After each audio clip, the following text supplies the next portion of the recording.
Good morning. आज के video में हम लोग प्रारंभ करते हैं, आज स्टार्ट करते हैं हम लोग क्लास 10th का साइंस पहला चैप्टर प्रकाश।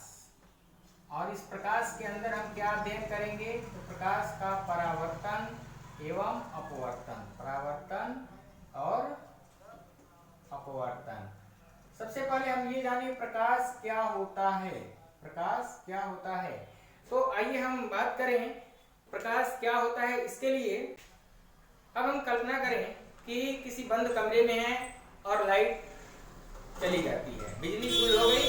जैसे ही बिजली गुल हो जाती है, बिजली गुल हो जाती है, हम देखते हैं कि हमें सभी वस्तुएं, जैसा कि बिजली गुल होने पर एक भी वस्तु हमको दिखाई नहीं दे रही है, परंतु जैसे ही हम बल्ब को ऑन करते हैं, टॉर्च जला लेते हैं, कोई भी प्रकाश स्रोत चालू कर देते हैं, प्रकाश स्रोत से प्रकाश आने लगता है तो हमको वस्तुएं दिखाई देने लगती हैं। प्रकाश स्रोत किसे कहते हैं? जहां से कोई प्रकाश उत्पन्न होता है उसको हम प्रकाश स्रोत कहते हैं।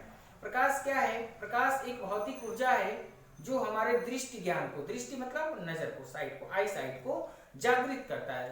प्रकाश वह भौतिक संसाधन है, वह भौतिक ऊर्जा है जो हमारे दृष्टि ज्ञान को जागृत करता है।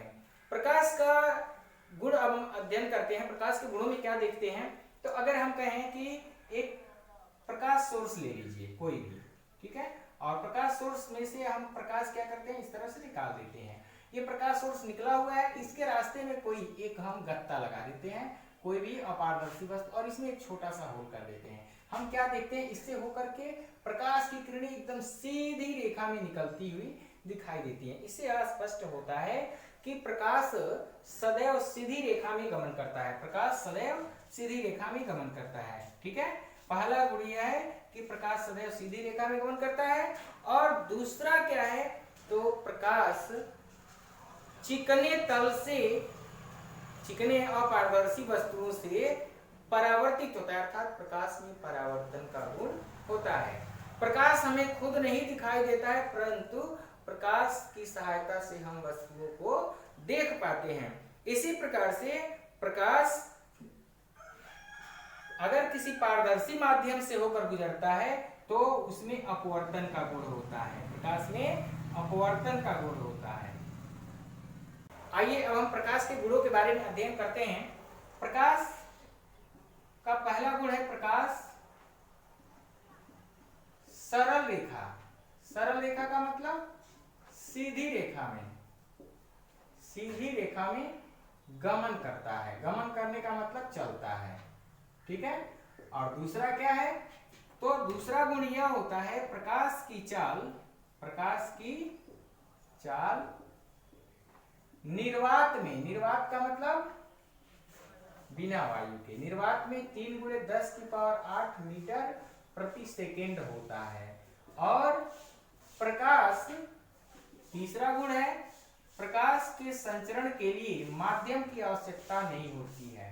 प्रकाश के संचरण के लिए माध्यम की आवश्यकता नहीं होती है, माध्यम की आवश्यकता नहीं होती है। प्यारे बच्चों, अगर राइटिंग मेरी ना समझ में आ रही हो, लिखावट नहीं समझ में आ रही हो, तो आप मेरी बातों को सुन सुन करके भी लिख सकते हैं। चौथा गुण क्या होता है, जैसा कि कहा गया है कि प्रकाश के संचरण के लिए माध्यम की आवश्यकता नहीं होती है, इसे ही हम विकिरण भी कहते हैं, अर्थात प्रकाश विकिरणों के रूप में चलता है। प्रकाश किसके रूप में चलता है? विकिरणों के रूप में चलता है, विकिरणों के रूप में संचरण करता है या संचरित होता है, संचरित होता है, ठीक है। दृश्य प्रकाश, दृश्य प्रकाश मतलब जो हमको दिखाई देता है, ठीक है। दृश्य प्रकाश की तरंगदैर्घ्य, दृश्य प्रकाश की तरंगदैर्घ्य कितनी होती है? तो 3900 एंगस्ट्रॉम से 3900 एंगस्ट्रॉम से लेकर 7800 एंगस्ट्रॉम तक होती है, ठीक है। इसी प्रकार है छठवां गुण है इसका कि प्रकाश विद्युत चुंबकीय तरंग है। प्रकाश क्या है? विद्युत चुंबकीय तरंग है। यही वजह है कि इसके द्वारा हम सोलर पैनल बैठाकर विद्युत भी उत्पन्न कर लेते हैं। प्रकाश विद्युत चुंबकीय तरंग है। ठीक है, फिर आगे क्या है, सातवां क्या है, प्रकाश में विवर्तन का गुण होता है। विवर्तन, परावर्तन और अपवर्तन हम लोग पढ़ेंगे। प्रकाश में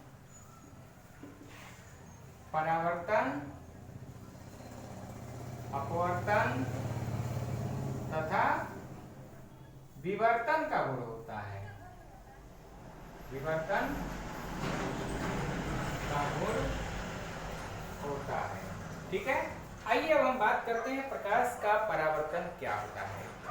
तो प्रकाश के परावर्तन से पहले हम एक बात पे विचार करेंगे, एक बात पे, एक टॉपिक पे चर्चा करेंगे हम लोग।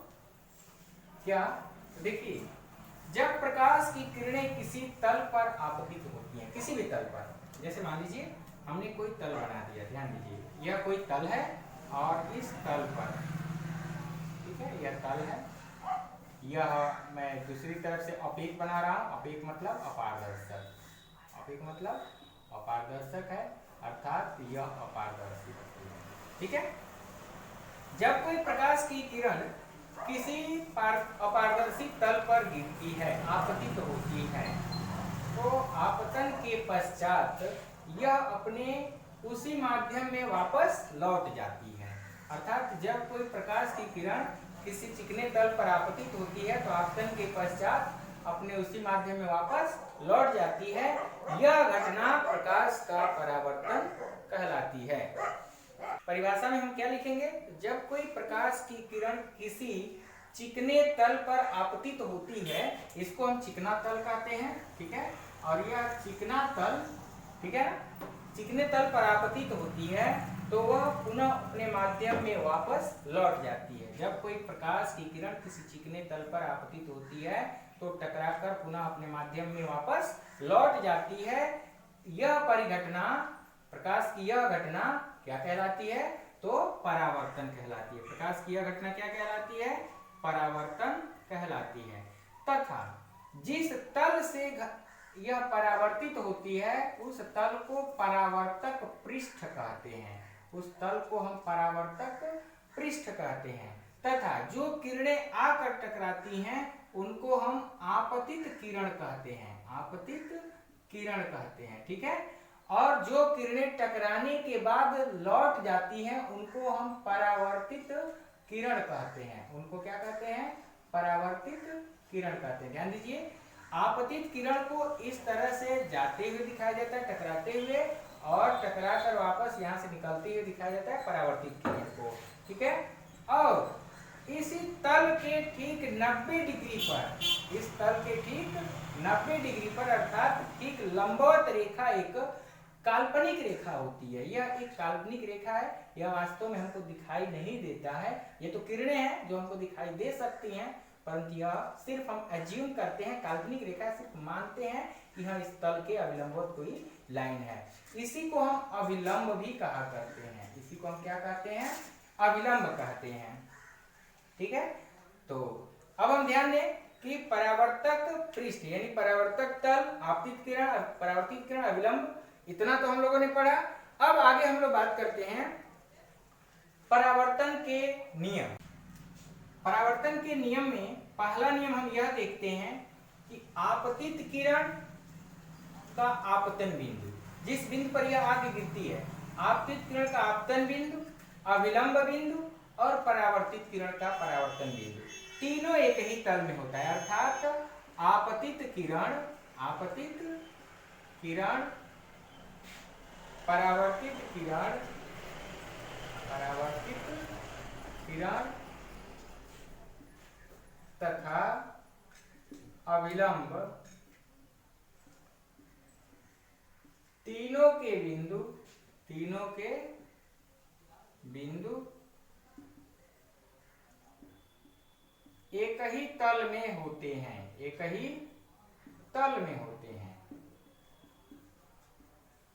ठीक है, और दूसरा नियम क्या है, तो दूसरा नियम यह है कि ध्यान दीजिए, यह अविलंब से हम आपतित किरण को मापते हैं कि कितना डिग्री का कोण है। इसको आई से निरूपित करते हैं, आपतन को I और इसको परावर्तन कोण R कहते हैं। तो इस प्रकार हम कहते हैं कि आपतन कोण I, आपतन कोण I, आपतन कोण I तथा परावर्तन कोण R, परावर्तन कोण R बराबर होते हैं। क्या दोनों आपस में क्या होते हैं? बराबर होते हैं। अर्थात कोण I बराबर होता है कोण R, कोण I बराबर कोण R। आपतन कोण किसे कहेंगे? तो आपतित किरण अविलंब से जो कोण बनाती है, आपतित किरण, आपतित किरण अविलंब से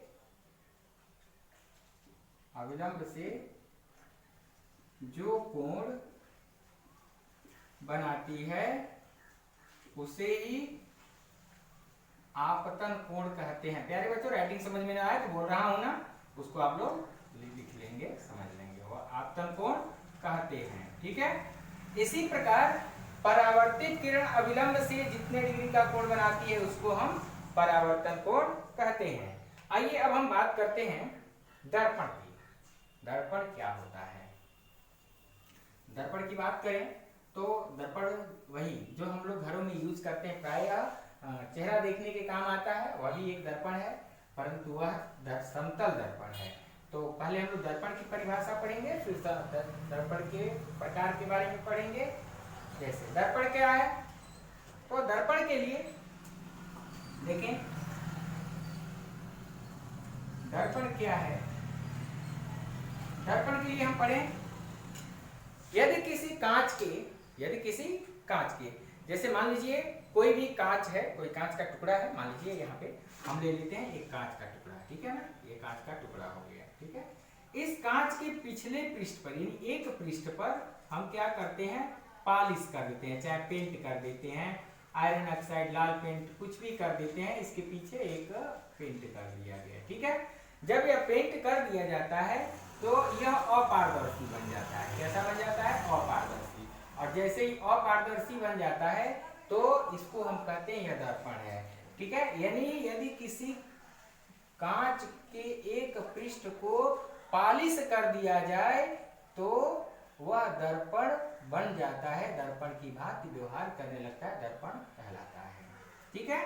अब आइए जरा, इसमें एक शब्द आया है अपारदर्शी। अपारदर्शी किसे कहते हैं? संक्षेप में इसको जाने, छोटी क्लास में हम लोग पढ़ चुके हैं। अपारदर्शी ऐसी वस्तु जिससे प्रकाश एक पार से दूसरे पार न जा सके, यानी एक तरफ से दूसरी तरफ प्रकाश न जा सके, उसको हम अपारदर्शी कहते हैं। जैसे हमारा बोर्ड या फिर बेंच, ये दीवार, ये सभी अपारदर्शी होते हैं, ठीक है।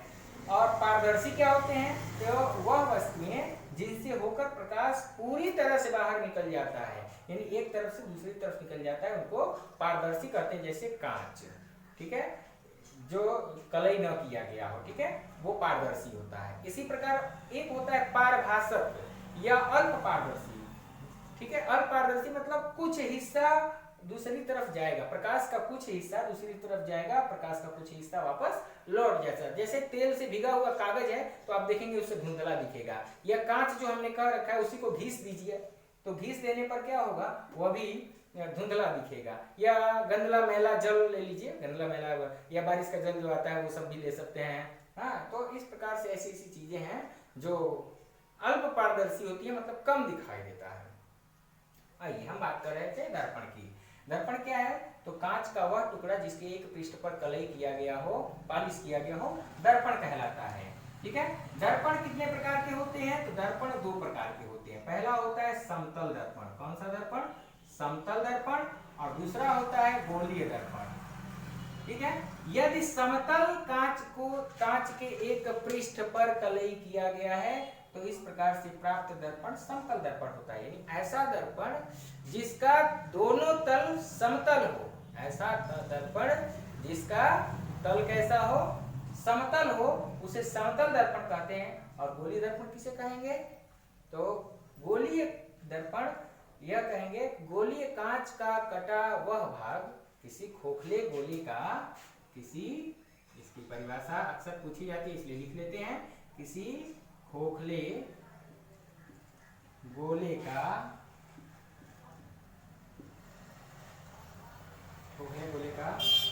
कटा हुआ वह भाग, गोले गोले का कटा हुआ वह भाग जिसके एक पृष्ठ पर कलई किया गया हो। कलई मतलब पालिश, रंगना कहते हैं हम लोग, ठीक है ना, पालिश किया गया हो,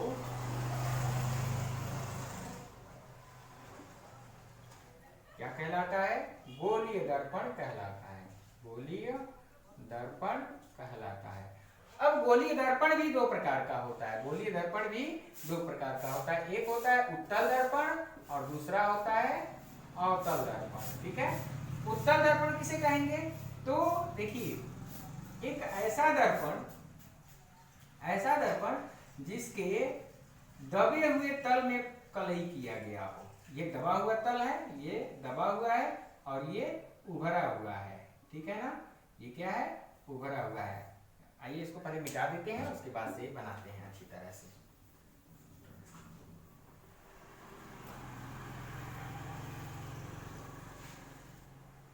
ऐसा दर्पण जिसके दबे हुए तल में क्या हो? कलई किया गया हो, पेंट किया गया हो, पॉलिश किया गया हो, ठीक है। ये दबा हुआ तल है, ये अंदर की तरफ दबा हुआ तल है, दबा हुआ, ठीक है। और इसको कहेंगे उभरा हुआ, ठीक है ना। अब देखिए, ये दबे हुए तल में कलई किया गया हो और उभरे हुए तल को परावर्तक पृष्ठ हो, इसको परावर्तक पृष्ठ कहेंगे, क्योंकि जिधर कलई कर दिए उसके विपरीत साइड में परावर्तक पृष्ठ हो जाता है, ठीक है। तो ऐसा गोलीय दर्पण जिसका परावर्तक पृष्ठ उभरा हुआ हो, उसे ही हम उत्तल दर्पण कहते हैं। इसे ही क्या कहते हैं? उत्तल दर्पण कहते हैं। और ऐसा दर्पण जिसका परावर्तक तल, ये देखिए, ये उभरा हुआ तल है, उभरे हुए तल में क्या किया हमने? पेंट कर दिया। और ये दबा हुआ तल है, ये कैसा है? दबा हुआ तल है और ये उभरा हुआ है, और यही इसका परावर्तक पृष्ठ है। क्योंकि इधर हमने पेंट कर दिया, पॉलिश कर दिया, तो इसके विपरीत साइड में, उस साइड में क्या हो गया? परावर्तक पृष्ठ हो गया। इस प्रकार ऐसा गोलीय दर्पण जिसका परावर्तक पृष्ठ दबे हुए तल में हो, अवतल दर्पण कहलाता है। एक बार पुनः परिभाषा हम लोग देखेंगे। परिभाषा एक बार और देखें।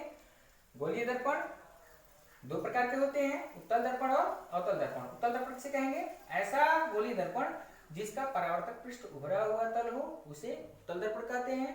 और अवतल दर्पण किसे कहते हैं? ऐसा गोलीय दर्पण जिसका परावर्तक पृष्ठ दबे हुए तल से हो, उसे अवतल दर्पण कहते हैं। याद करने के लिए आसान तरीका भी आपको बता देते हैं। ध्यान देखिए, उभरा हुआ तल तो उत्तल, अब बाकी जो बच गया अवतल हो गया, ठीक है।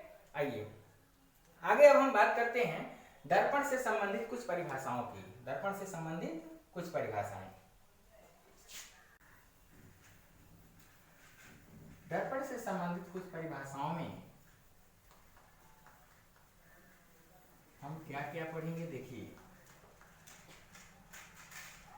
यह हमारा एक गोलीय दर्पण है, ठीक है।